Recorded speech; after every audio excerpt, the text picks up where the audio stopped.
Filipino boxer Carlo Paalam advances to the elusive gold medal match in the Tokyo 2020 Games Thursday, August 5. Paalam overcomes Japan's Ryomi Tanaka, earning a unanimous decision win to advance to the men's flyweight final round. The semi-final victory assures Paalam of at least a silver medal for the Philippines. Paalam will see action in the gold medal match on Saturday, August 7 at 1 p.m. Philippine time. If he wins, this will also be the Philippines' second gold after weightlifter Heidelin Diaz's historic feat.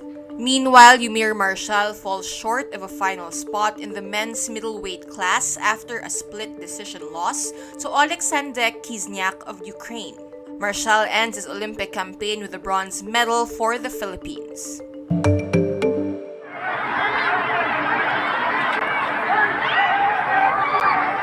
Desperate for COVID-19 vaccines, thousands of Filipinos trooped to vaccination sites across Metro Manila early Thursday, August 5, a day before the capital region reverts to the strictest lockdown. This causes chaos and crowding even as another invisible threat looms, the Delta variant.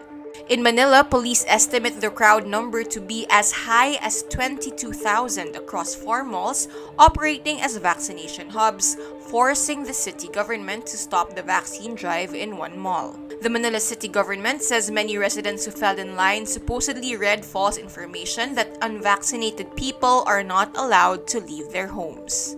In Las Piñas, vaccinations have suspended too due to the influx of people. Its city government also blames online disinformation, claiming unvaccinated people won't be able to receive cash aid from the national government.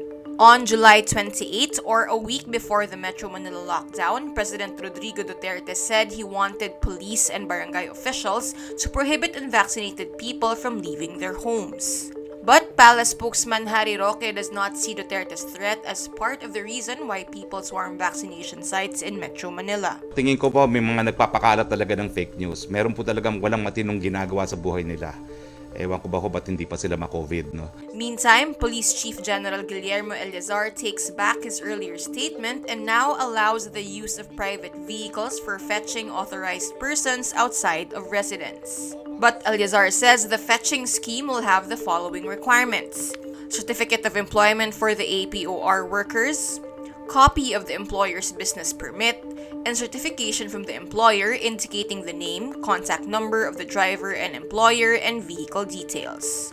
Since the ECQ will only affect NCR and not its surrounding provinces, Eleazar also announces that cities in Metro Manila, including Pateros, will be considered as individual bubbles, which he calls the tiny bubbles.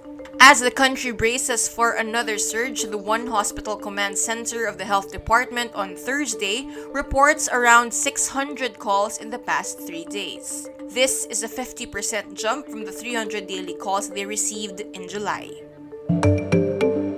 Presidential hopeful Senator Panfilo Lacson devises a unification formula against the Duterte administration for 2022. But Vice President Leni Robredo, a key figure in the opposition, rejects the idea. Lacson discloses this Thursday, August 5, in an ANC Head Start interview, saying he met with Robredo along with his vice presidential candidate, Senate President Tito Sotto. Lacson says the gist of the unification is to put up a common candidate against the administration, but he says there was resistance on Robredo's part. Lacson, who has already declared his intention to run for president, says Robredo is still open to running for the highest position. In a statement, Robredo spokesman Barry Gutierrez says supporting anyone else is not being considered by Robredo's camp, and the first option for the vice president to run is still very clear. Meantime, Manila Mayor Isko Moreno postpones his scheduled oath-taking as a member of the Acción Democrático Party because of chaos in Metro Manila vaccine centers Thursday, August 5. Moreno's Chief of Staff Cesar Chavez says the chaos in some NCR vaccine centers, especially in Manila this morning, requires utmost collective attention. A retired top editor of the Philippine Daily Inquirer slams the management's decision to enter into what he called an unprincipled compromise deal to settle a libel case filed by a radio broadcaster over their pork barrel scam stories.